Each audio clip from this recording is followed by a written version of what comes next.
Billet d'humeur sur les pensées. Penser les pensées. Je ne sais pas de quand date le lien homonymique, mais lorsque j'étais enfant, j'adorais la pensée, la fleur. D'ailleurs, quand j'en voyais, il y avait souvent un adulte à mes côtés pour me dire « quelqu'un pense à toi ». C'est joli comme phrase.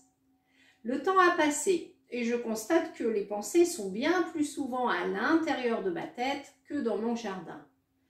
Il paraît que nous dépensons 90% de notre énergie dans des pensées inutiles. Je ne sais pas d'où sort ce pourcentage, ni comment cela peut être quantifiable, mais il est vrai qu'au quotidien, des dizaines de pensées à l'heure traversent ma tête. Il y a certes des pensées utiles. Comment préparer le menu du repas? Ne pas oublier de passer chercher les enfants. Mais malheureusement, ces pensées ne sont pas forcément à leur place. Heureusement, grâce à ma pratique de yoga, ce genre de pensée pas à sa place diminue. Je ne pense pas à ce que je vais faire à manger à ma famille pendant un atelier de yoga. De même, je ne vais pas préparer un cours pendant que je prépare à manger.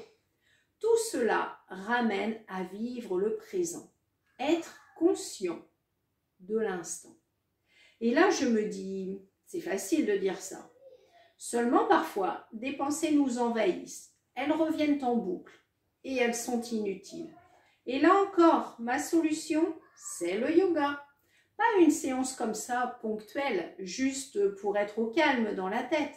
Une séance quotidienne, même 10 minutes, 15 minutes. Le matin, avant de démarrer la journée, histoire justement de prendre le temps de lister ce que j'ai à faire, de respirer, de voir ce qui est prioritaire dans ma journée pour alléger ce nombre de pensées dans ma tête. J'évite ainsi des pensées en boucle. J'évite de me répéter plusieurs fois les choses par peur de les oublier. Et parfois je note. Parfois je remets au lendemain parce que tout n'est pas important. Je prends soin de mes pensées. Et je les appelle mes pensées. À bientôt!